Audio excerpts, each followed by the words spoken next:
Good evening, everyone, and welcome back to Adventures in Vino with me, Katie, and my fiance, Matt. So we're going to be doing a special episode today. It is our 25th episode, so we wanted to make it super special. We're going to try 4 different bottles of wine, and we're going to be tasting it with cheese, crackers, and some nice salami. So today we're going to start with the Apothek Rose. This is a $8.99 bottle of wine. I have had their red wine before, and it is absolutely delicious. I have not seen the rosé at too many places, so I figured I'd go ahead and try that one. Alright. Let's see what we smell. So we're supposed to be able to smell like fruity smells. What's the first thing that comes to your mind? Well, for me, it's definitely on the lighter side. I don't get nothing too punchy. It's very subtle, but it's definitely there. It's definitely fruity. More maybe on the melon side versus like the berries. Yes. I smell strawberries. Strawberries for sure. So strawberries and watermelon or melon flavors. I'm going to try it. Takes it. Mm-hmm.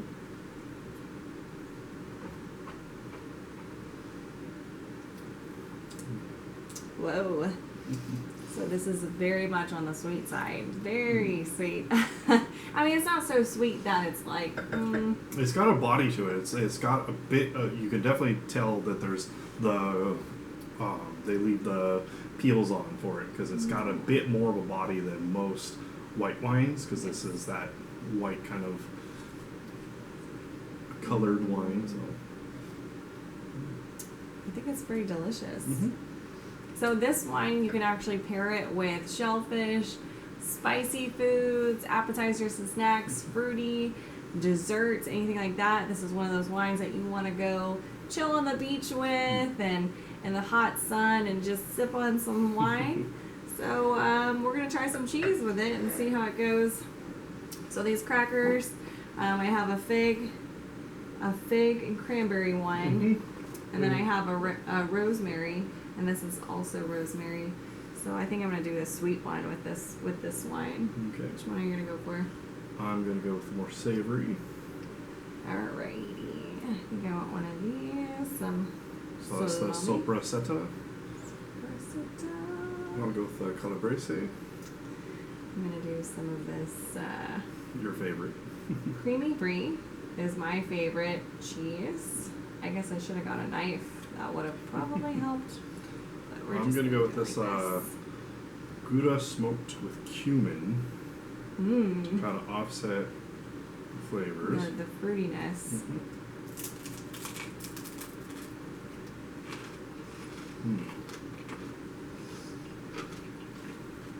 So we absolutely love really fine, fancy cheeses. Cheese and wine, you can't go wrong.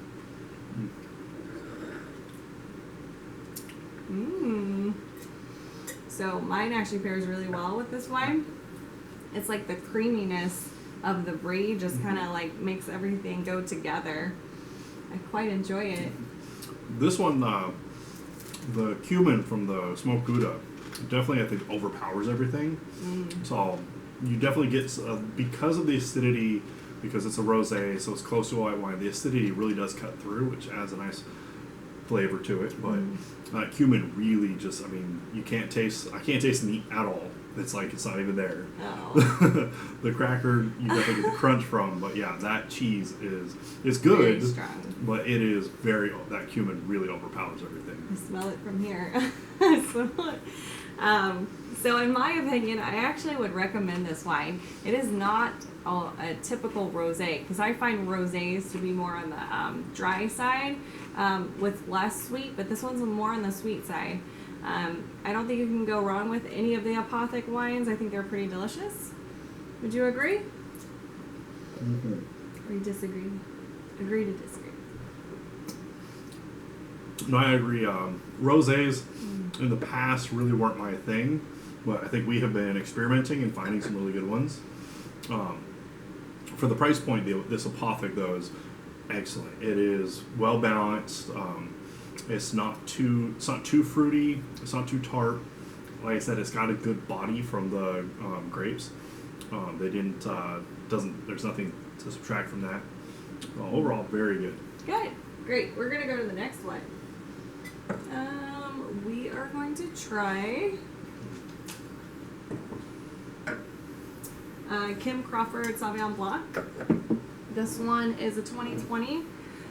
So Kim Crawford's, in my line of business, actually are one of our highest sellers. If you look at any store you go to, it's almost blown off of the shelf. So I haven't tried their Slavian Blanc. I've had the Chardonnay, and I absolutely enjoyed it. So we'll see how this one tastes.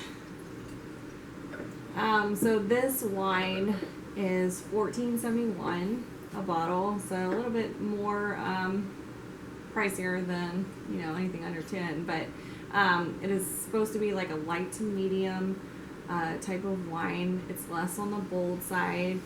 It's very dry. It's going to be high acidity. Yeah. So you want to smell it? All right, let's go for it. What we smell? Oh. The thing that I like about this, what we're doing right now, is the last one. Like, this is just completely different. It's amazing. So for me, my big thing is, before we met, I was really big into reds. Of all wine, I was into Merlot. That was just my go-to, and I didn't really try a whole lot of whites just because I was always told how just sugary they were and how sweet, and I didn't really like that. I liked the body from the red. Mm-hmm. But then when we got together and you really liked whites, I have found the Sauvignon Blanc, which is the Savion, right? Yep. So Sauvignon Blanc is definitely one of my go-tos now, just because it's so light and refreshing without being overpoweringly sweet for the most part. You still get some that are, but for the most part, the Sauvignon Blancs are definitely on the drier side, which I like. Yes. And just very high acidity, and they pack that punch that really gets in there. So. Ready to try it out?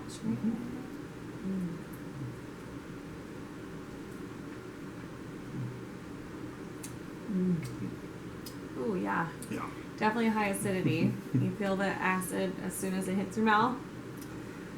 I'm getting just makes your mouth water. Yes. That acidity just brings that out and just. It's almost like drinking lemon juice. It's really good actually. It's not quite as tart as like drinking lemon juice straight, but definitely has the citrus notes in there. I do taste lemon, peach. You get some peach in there, some pineapple. I don't really get peach because you're much better at this than I am, but no, I definitely get the citrus. That really comes through. Maybe the pineapple that they talk about, especially on the back end. Like, the nice thing about this wine is it is long lasting. Like, it takes you through multiple kind of stages where you taste on the front of it, you taste a little bit, and then as it lingers in your mouth, it changes. And I get that kind of maybe the citrusy punch on the front, and then towards the back end, it gets to that sweetness of like a pineapple. Yeah. So we're going to try it with some crackers. Yep. Crackers and cheese. I'm going to actually finish my cracker because I finished it earlier. Which one would you like? So I went with savory last time. I'm going to go a little bit on the sweeter side. I will try the Genoa salami with this one. And I know we tried it before, and I think we found one of our new favorite cheeses. Oh yeah, that's the one I was going to go for too. This Cotswold.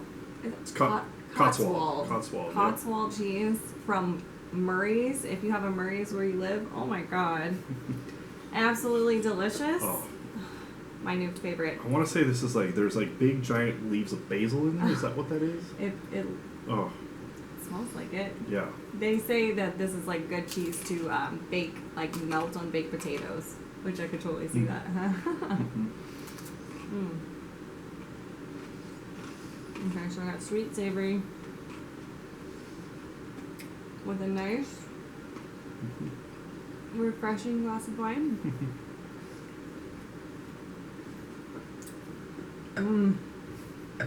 Oh yeah. The pairing with this wine and this cheese, it works. This cheese kind of dries out your mouth as well, but when you drink the wine with it, it just kind of blends together like really well. I was definitely going to say my mouth immediately dried out. That cheese just emptied it of all saliva. So to have the acidity to bring that back really blends well together. And yeah, I can't rate this cheese high enough. It is phenomenal. It's like a really good, strong cheddar. And then just whatever that is, the green leaves in there, if it's basil or I don't know, but it is just amazing. Okay.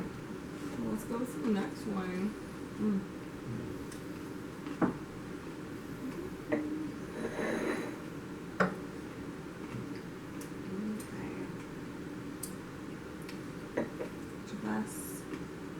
Alright.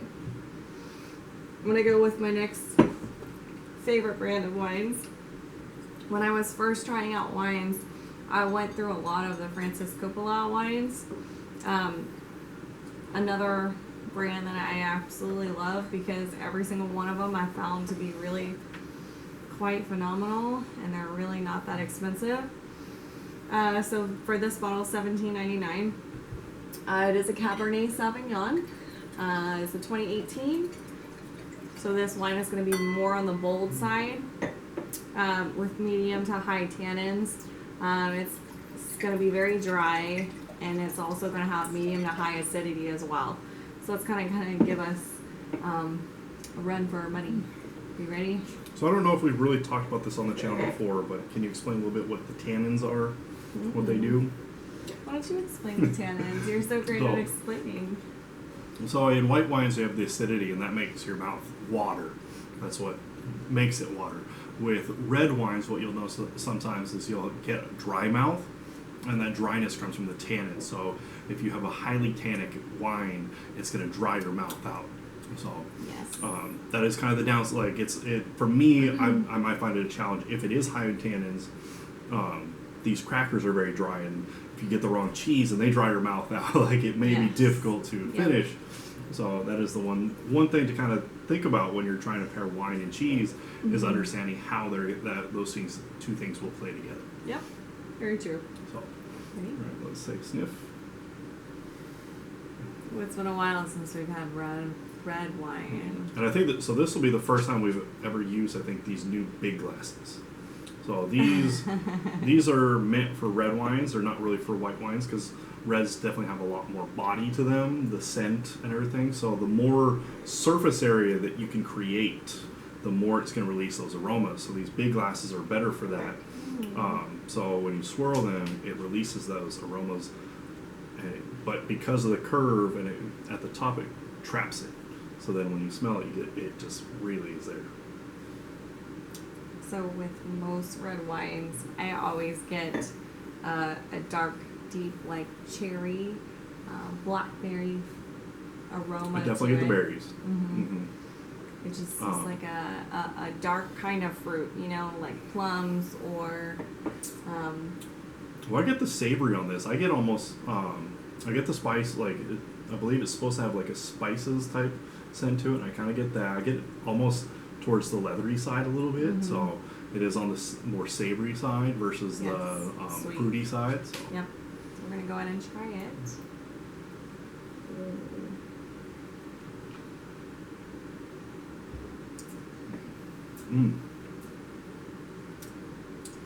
Cherries. Right? Definitely the cherries. Like that's the first thing. Big hit of cherries right on the front of that.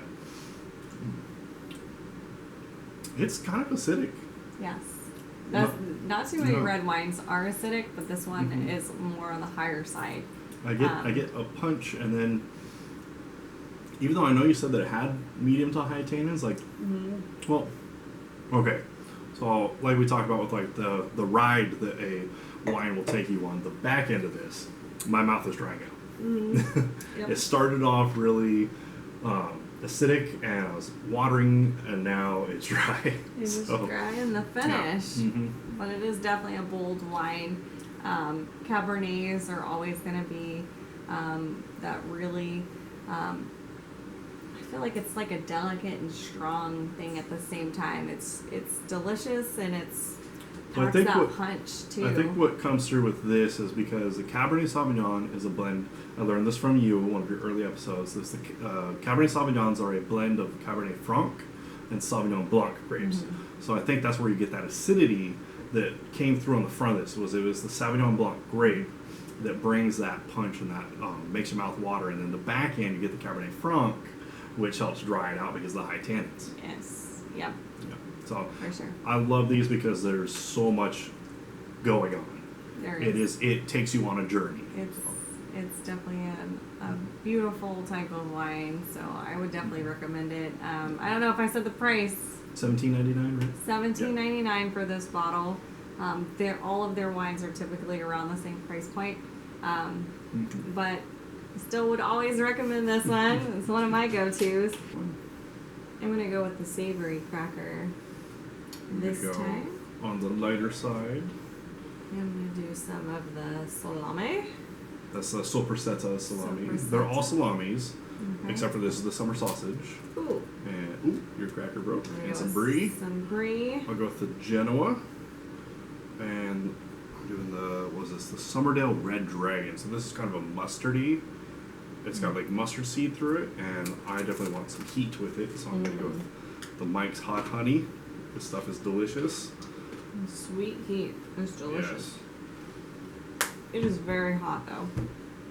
Oh, the honey? Yeah. The honey is It very can be.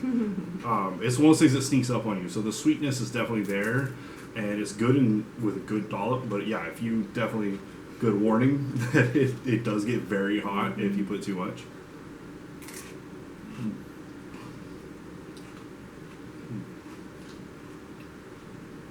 I need more brie.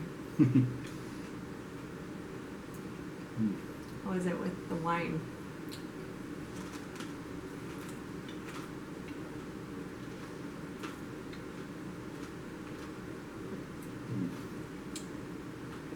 There's a lot of complexity there. Especially the tail end with that wine.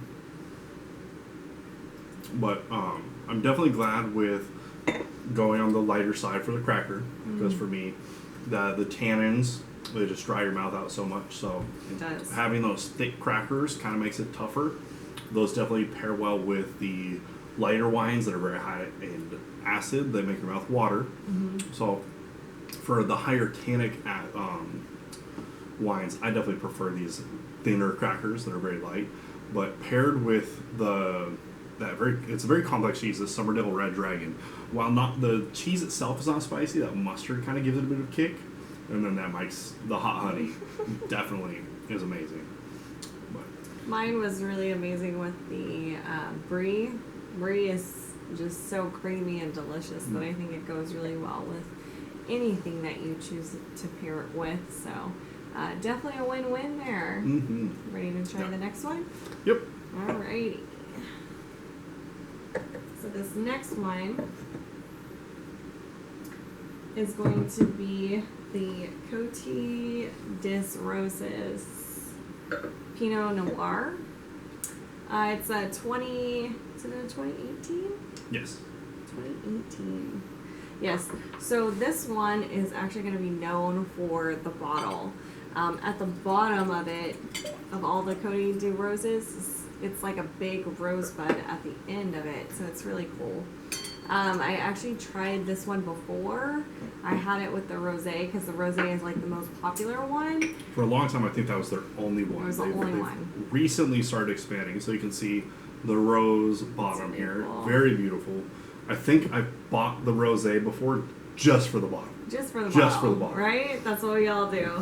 Because like the rosé, it was my first rosé, and Yeah. it was okay. It wasn't. I was like not impressed my, by it. I was my not. favorite for sure. So, excited to try a Pinot Noir though. We don't drink very many of these.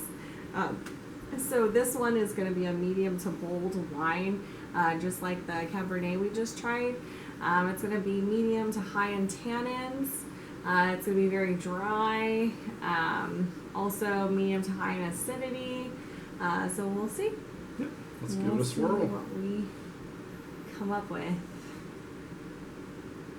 And I love trying out these new big glasses. These are wonderful. What are you getting? So this one for me it's really not fruity at all. It's more of a mellow aroma to it. Earthy. It's very earthy. It's Definitely not leather. fruity. I get leather. Definitely some spices. Mm-hmm. It's not bad, but I like wines that really pack a punch. Yes. That's why I'm typical. I go to Merlots for the reds. I go Cabernet Sauvignon, definitely something that we've gotten into more recently, just because they pack so much more. But this Pinot Noirs, although we don't have them very often, I think a lot of that has to do with the fact that they're subtler. They just are.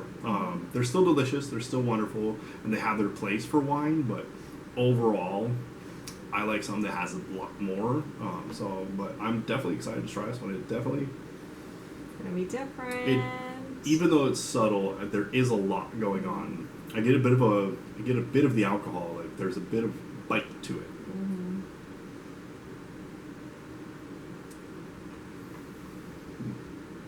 So, for me, it's definitely a mellow type of wine. I don't get anything that really hits me as soon as I drink it. It's just kind of a flat line. Definitely earthy. Mm-hmm. I don't taste any fruit. I get leather. I get it's almost like there is fruit, like the You know old. what? It tastes like a prune. Okay, yes, prunes make sense in this, Prunes. definitely. Mm-hmm. But for me, what I'm kind of thinking of, like, if you remember the old, I mean, you still get this, but fruit leather. I love fruit leather. But for me, it's it's almost like you're drinking Exactly. leather that's flavored It's fruit. like the fruit, flavor. yeah. So It was delicious. it's kind of like that. It's very subtle, but it's there. Mm-hmm. But definitely the prune. Like it's not a high acid fruit, but it is fruit. So Yes. it's there. So But it's just kind it's of like interesting. lingering a little bit. Mhm. It's not too strong. So And it doesn't dissipate quickly. Like it stays, which is nice. So. yeah, so we're gonna Right. try it. So- I'm gonna go with a lighter cracker this time. I'm gonna go with the Yeah. thin rosemary crisp. I would definitely say though this one is not in high in tannins. Like my mouth isn't drying out. Yeah. But it's still not so acidic that I want a thicker cracker. So I'm gonna do the thin one as well. I'm gonna do the beef summer sausage. I'm gonna go with the calabrese, the salami. Yeah, I'm gonna do the smoked Gouda. I don't know if any of you have ever had smoked Gouda before, but it's absolutely wonderful. I'm going with the brie on this one. And the brie. Yep. Alrighty.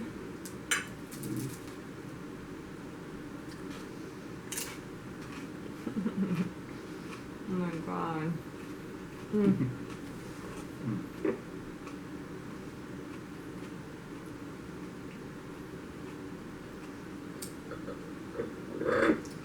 I feel like I picked the perfect cracker, sausage, and cheese. So one of the things that goes really well with this type of wine, Pinot Noir, it's going to be beef, pasta, and veal. So I think the beef with this wine just makes it taste so much better. How about for you?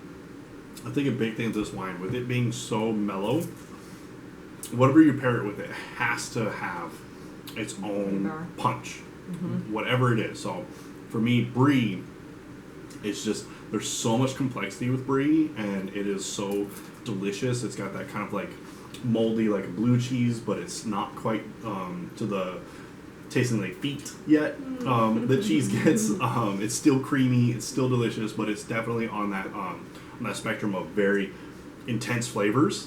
So having a mellow wine with that is very good because the wine does not detract from the cheese, and the cheese does not quite overpower the wine. You said So- it perfectly. You said it perfectly. I think that this would be one of those wines that if you wanted to mix it with different things, if you're not focusing just on just the wine or just the cheese, it's just really good to mix and match and see kind of what you get. So this bottle of wine is $15.99. So to me, it's a little bit more on the pricey side. To me, this is probably my least favorite out of the ones that we tried tonight. It's not bad, but it's just not something that I can see myself like my go-to wine. And I would say it really comes down to the price point. Like, it's a good wine, but is it really a $16 bottle of wine? Mm-hmm. That's where, for me, I'm more on the side of it's good, but it doesn't fit its price point. And maybe that's just because we're not big on the Pinot Noir. So if you're into Pinot Noir, like maybe this is kind of on the better side. But for us, like especially like for me, I like punchier. I like something that adds a lot more to it. Mm-hmm. This is very subtle. It's earthy. It's mellow. Yeah. It definitely has a good length. The body lasts a long time. It's not like you drink it, you get a hit of something, and then it goes away. Mm-hmm. Those wines are kind of disappointing. It definitely lasts, and so you get to have a bit of a ride with it. But for $15.99, it's kind of hard to truly recommend unless you really like this style of wine. Yes. So with that being said, which one would you rate your favorite tonight of these four? So. And let's break it down. Let's think price point. So which one's the best value, and which one's just the best wine? For me, I would have to go with the Kim Crawford. The Slavian Blanc was my favorite. It is still around $15, $14.71 a bottle. But it's one of those things where it's just so perfect to balance out with these hot summer days. I'm looking for something light and refreshing. You can really pair white wine with everything, and it just still tastes amazing. So for me, that's my favorite. What would be your favorite tonight? So which one do you think is the best value? The best, I would still say the Kim Crawford. Okay. Mm-hmm. So for me, I think my absolute favorite tonight, because I'm thinking, so for the summertime, yes, Sauvignon Blancs are just phenomenal for the summer just because of how hot, especially here in Texas, like it is hot out. So that refreshingness that comes with white wine is amazing. Now for me though, I think my favorite tonight was the Francis Ford Coppola. Yeah. Cabernet Sauvignon. I love reds, mm-hmm. But I love complexity, and the Cabernet Sauvignon just took you on a journey. It does. It was very good. But with that being said, $18 a bottle, is it a daily go-to? That's where it kind of becomes, okay, it definitely holds its value. Like, the value's there. It's very good for that price point. Don't get me wrong. Mm-hmm. But it's not something I'm going to reach for every day. The Apothek Rose at $8.99 a bottle, to me, is so good because it is light, it's refreshing. Like, it hits all the notes that I want in something at that price point without the danger with especially with a rosé and anything in that the lighter side. The danger you get the cheaper they are is they add sugar to them, and that is really bad.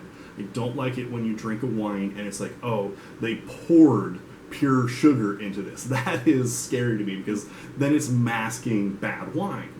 So the Apothek Rose definitely is sweeter, mm-hmm. but it's more of a natural sweetness. And for $8.99 a bottle, I think you can't beat that value. It's pretty good. So, and it's not as sweet as something like you would get as a Moscato or your lower alcohol type of wines. It's really not as sweet as those. Like Moscato, it's more like a juice, it feels like, but the Apothek is really not that bad. So I would have to say that's probably one of your better value wines as well. Apothek, like I said, you really can't go wrong with that brand. They make delicious wine. Their red wine is absolutely phenomenal as well.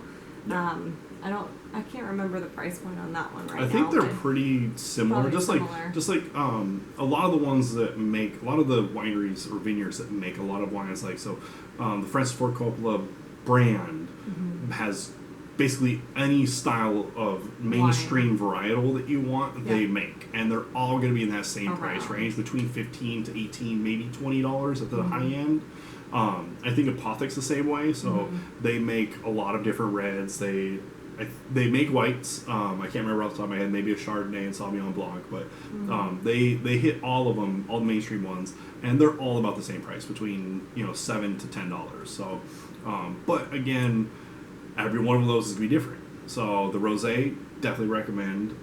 Maybe down the road we check out some of their other ones and we see which ones hold up and which ones don't. But yeah.